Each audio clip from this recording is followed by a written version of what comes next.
Hello, Rockville. This is Rockville's 11, the countdown news show where we bring you the top 11 stories happening in the city. I'm your host, Bridget Breuer, reporting from Town Square. Here are some of the stories we're counting down. A road trip to Annapolis, what you need to know about bike safety, and we go one-on-one with Councilmember Mark Pierzchala.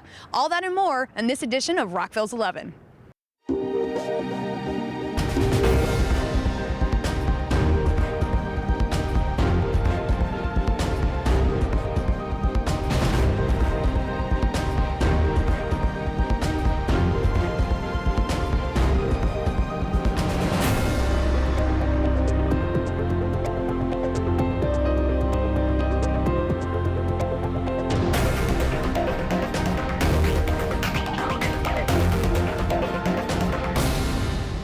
Well, it's the halfway point for the Maryland legislative session, and we got invited to District 17 night. We're taking this one on the road for our number 11 story.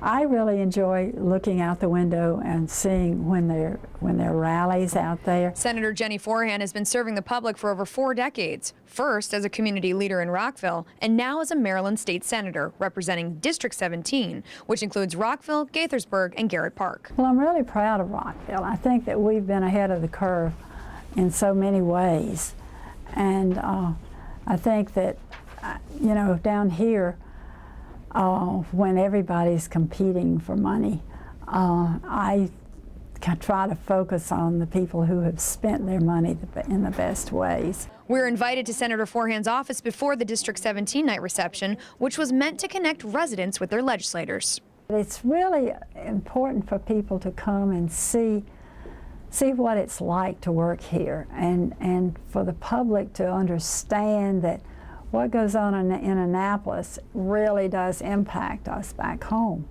Welcome to Annapolis, and let me start. Attendees at District 17 night included members of Rockville's mayor and council, residents, and even Lieutenant Governor Anthony Brown paid a visit. We're halfway through the session. How are things going from your perspective?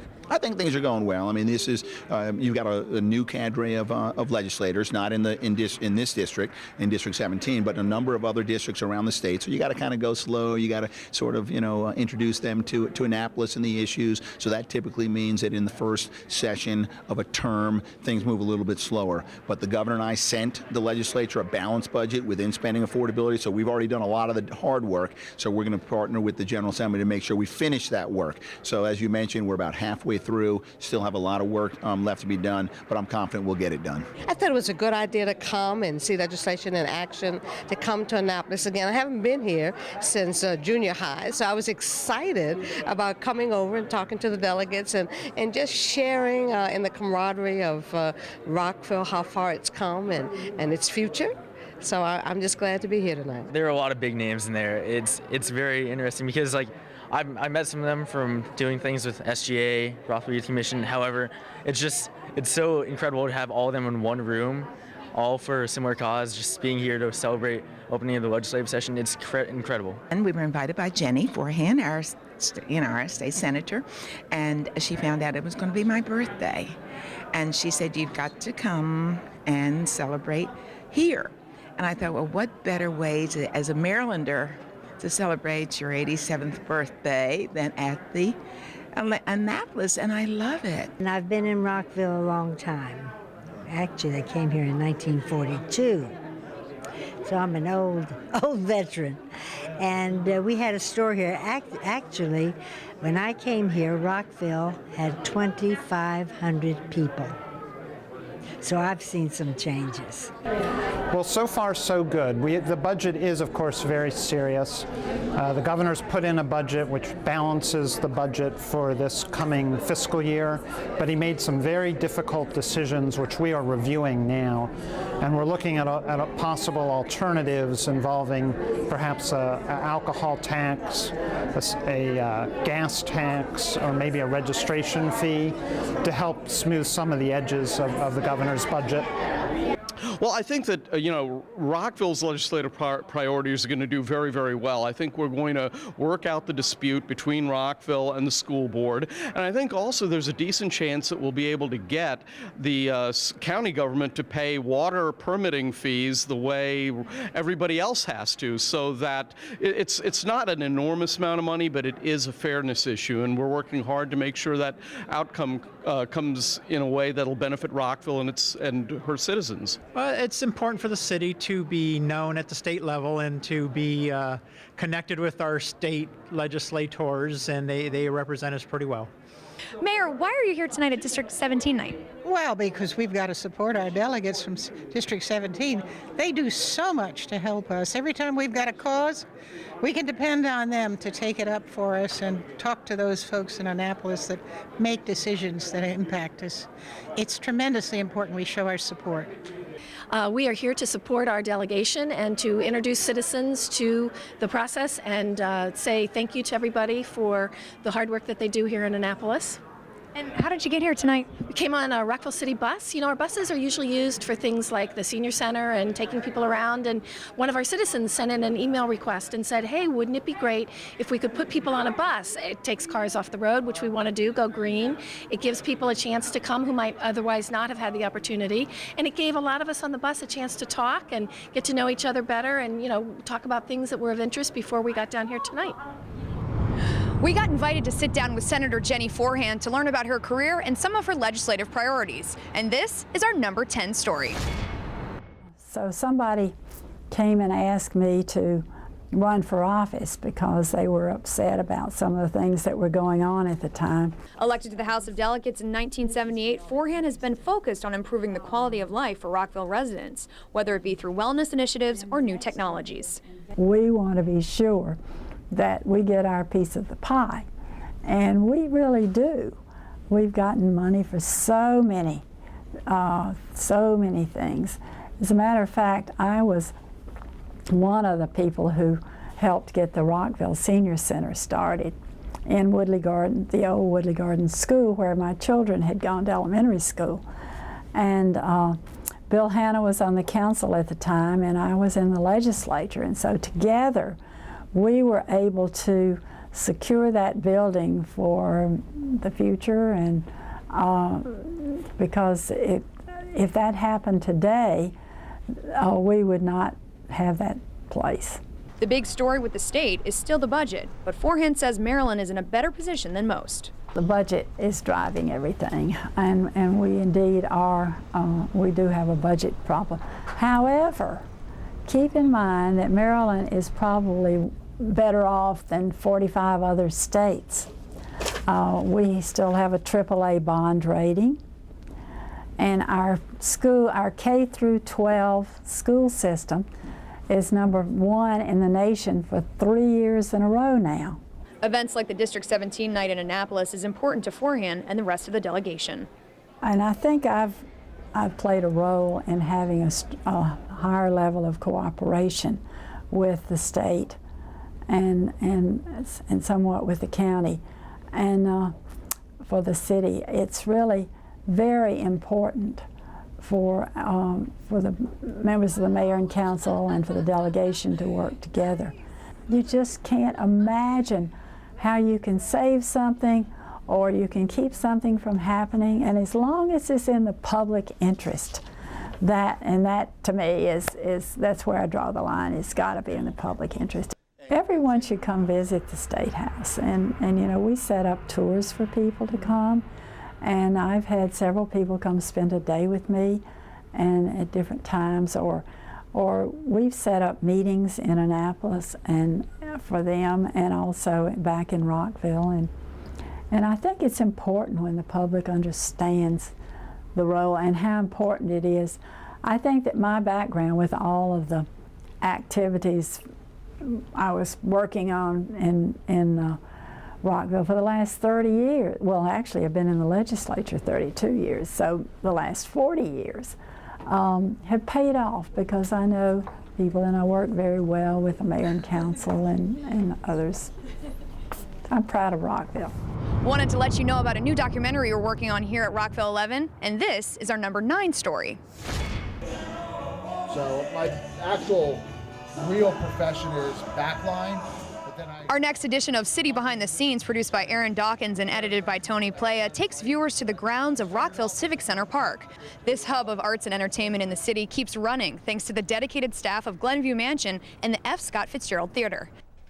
Get an all-access pass in this next edition of City Behind the Scenes, airing next month on Rockville 11.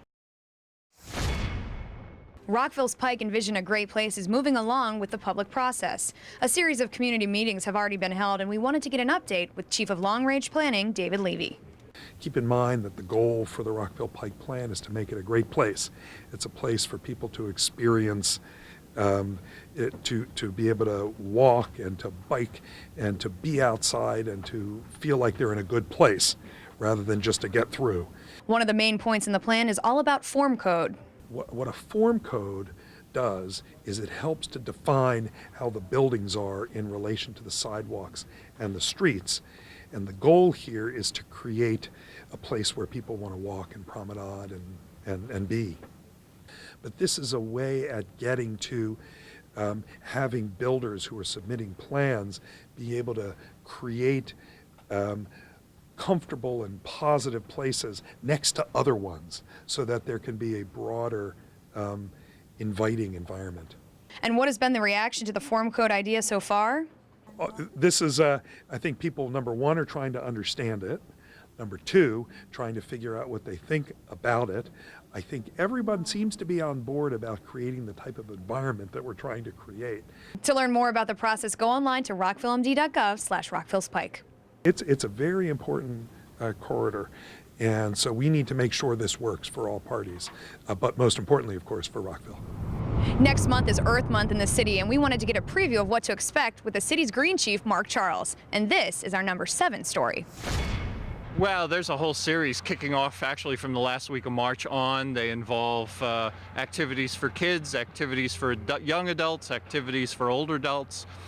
There's some public ceremonies going on for Arbor Day and Earth Day. The activities during the month will include stream monitoring training for residents, stream cleanups, invasive plant pulls, Arbor Day on the 14th, and the Spring Festival at Croydon Creek Nature Center. The Green Power Challenge is an EPA initiative nationwide that recruits private companies and municipalities like Rockville into the program.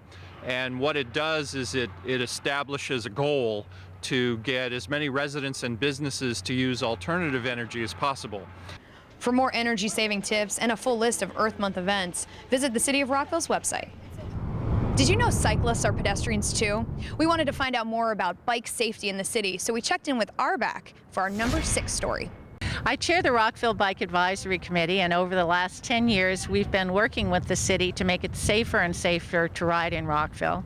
We've been making great strides. We now have the Millennium Trail. It's now going to be renamed the Carl Henn Rockville Millennium Trail, a bike beltway that goes all around the city.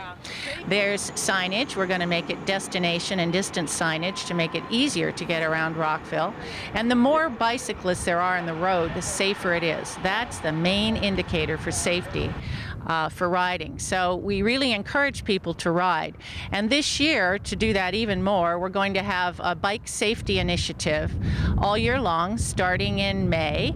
And we'll be having the wrench and rides like we did last year, and there'll be opportunities for a safety check at the Rockville Farmers Market starting in May.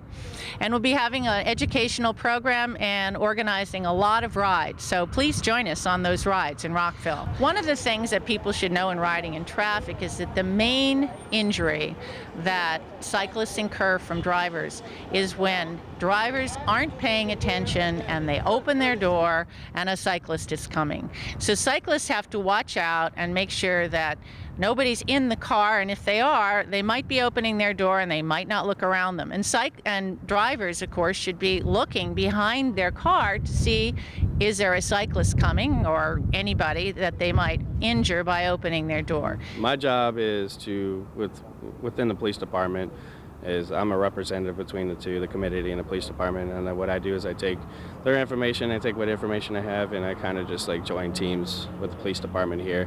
And we inform them of what type of initiatives and what kind of safety that we do, which we're out here. We do pedestrian enforcement, bicycle enforcement, stuff like that, just keeping everybody safe on the roadways. A lot of things that we're seeing, especially accident related, is just vehicles, a failure to look both ways before going into the roadway. A lot of vehicle drivers, what they do is when they're exiting a private driveway or a street, they're looking left and hoping for an opening in traffic, but they're not really worrying about the sidewalk traffic, pedestrians, and bicyclists. And when you have bicyclists traveling at a moderate rate of speed, you have to be extra careful. One other thing is having bike lanes or a special place where cyclists know that they're safe and it's their space. And that makes people, especially novices on the road, feel more comfortable. So, especially on roads that are busy, it's really important to have both bike lanes and marked bike lanes so that people are aware that they need to share the road and that this space is for cyclists, and everybody knows that. And we don't want people to fear the fact that, riding a bike to work is actually friendly to the environment, friendly to the community. And I feel like the more bicyclists we get on the roadway, the more vehicles will be familiar with bicycles on the roadway, which makes it safer for everybody. For our regular feature Mayor and Council one-on-one, we had the chance to sit down with Councilmember Mark Pierzchala to talk about one of his favorite topics, the city's budget. Councilmember Mark Pierzchala knows the city's budget quite well and was the liaison to the Budget and Finance Task Force, which recently presented their final report to the Mayor and Council. He spent a few minutes with us to talk about the budget process and what to expect in FY12. Mark, thanks for joining us for this segment for Mayor and Council one-on-one. Oh, I always enjoy these. Wanted to focus on the budget. Your favorite topic, would you say? Well, it's one of my favorite topics, and the reason is it's because it's how we set priorities in a city and how we state our values, and the budget's got to be balanced, so there's choices to be made. And what would you say about the city's budget presentation and the process overall right now? Well, I think in the last 5 or 6 years when I've really been watching it, it has over the years improved incrementally. And I think the budget books for 20 years gotten these awards, and the city staff have been great with answering questions. So I think in general it's been pretty good. Okay, and when Mayor Mercutio, in her inaugural address, she decided to have a budget and finance task force, and you were the liaison to that task force. Can you talk a little bit about the work that's been done on that task force? Right. There were 3 subgroups on financial management principles, the budget process itself, and the budget book. And I did bring an example of the budget book, and you can see it's pretty big tome. And the task force really concentrated on how to improve all these things and made recommendations to the city. And are you happy with kind of the results that came out of the research and the work for that task force? I'm very happy. I think the people who joined were very expert, and they worked many, many hours, and we had very good interactions with city staff. We interviewed former Mayor Susan Hoffman. So a lot of work went into it, a lot of resources were consulted. I was very happy with the outcome. And do you think that the average citizen has a good understanding about the city's budget, or do you think it comes across as kind of complex? I think most citizens do not have a good idea of it, and it can be a daunting thing to try to understand the budget process and the budget itself. And in terms of this year's FY12, we're in the process of it right now, that budget, how are things looking from your perspective? Well, I think we will have challenges because the revenues have been flat, and some expenses like retirement and insurance and things like that have gone up. Fiscal year 11, we had a salary freeze for city staff, but that will go off. Won't be a big increase in 12, but it will be there. So there will be challenges, yes. Transparency, continual improvement, something that city staff kind of strives for with everything we do. Do you think we are there in terms of the budget process right now? I think the budget is probably one of the more transparent across the country, but any human organization, any endeavor can be improved, and there's no harm in having a task force look at things from outside. Can you take us through maybe back, I think before you were elected to council, a lot of people recognized you as kind of a budget expert. Can you give our viewers some background on what you do during your day job a little bit? Right. I help organizations conduct complex government, economic, social research, and mostly with electronic questionnaires on laptops or computers. And so that helps when, would you say that kind of crosses over into your work with the city's budget? Well, I think in the sense that you really have to, well, like economic surveys, for example, there's all these economic concepts, but just, being very analytical, looking at it from top down, burrowing in when you have to, yes, in that sense it does. What would you say to the average citizen who does in fact say, wow, that's kind of daunting, I don't even know where to begin, I don't know how to read it? What would you say to them in terms of how to get access to the city's budget? Right. The city has on its website a number of documents, and for example, there's a popular annual financial report, which is meant for the average citizen who wants to spend maybe 10 minutes or even an hour looking at the city budget, and that's a very good source to get started.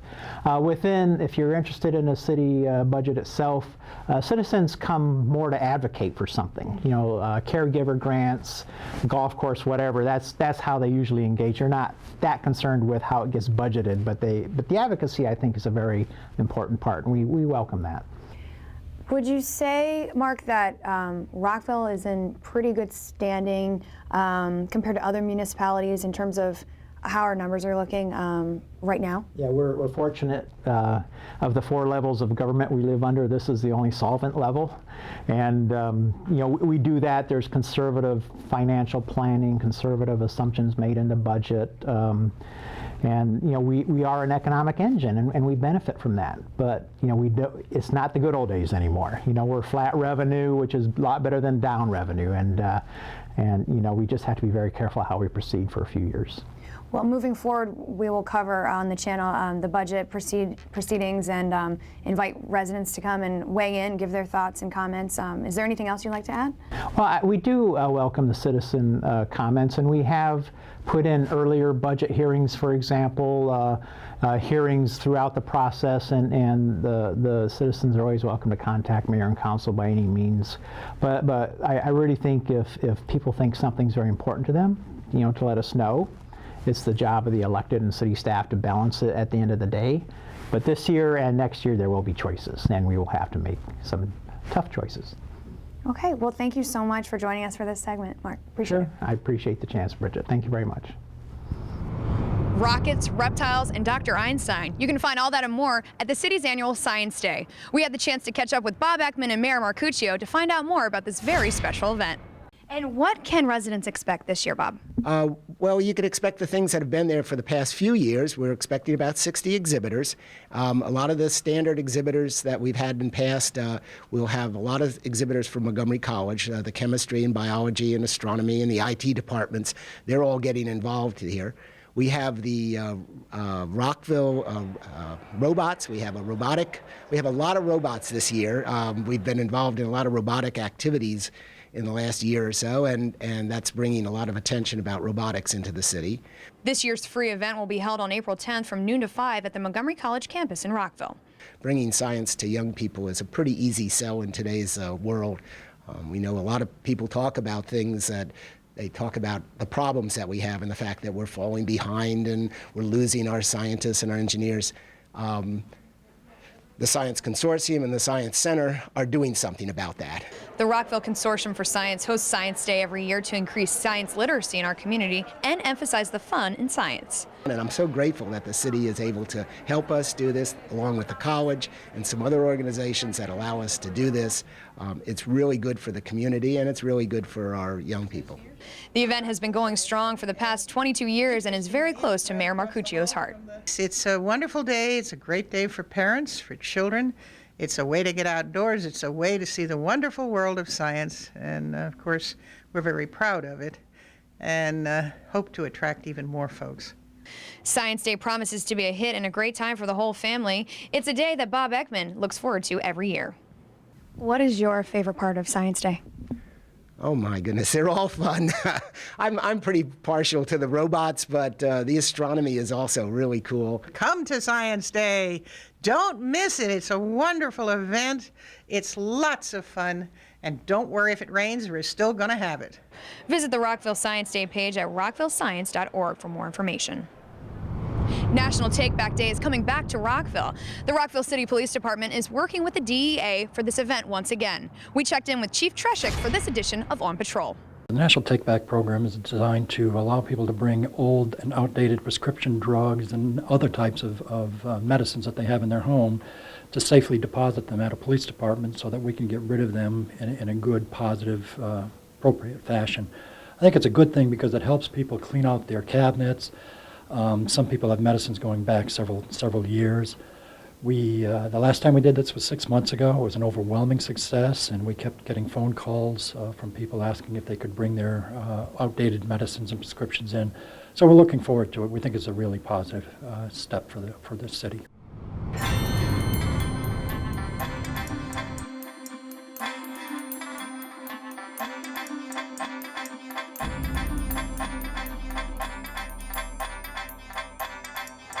I liked it because it's very diverse, and you can see all different cultures. They had a karate dance, and that was really fun too. I was very surprised to know about how involved they are and how much interaction there's between the leadership of the community and them. So it was fun. It was amazing to watch them and how community can get together to make this happen.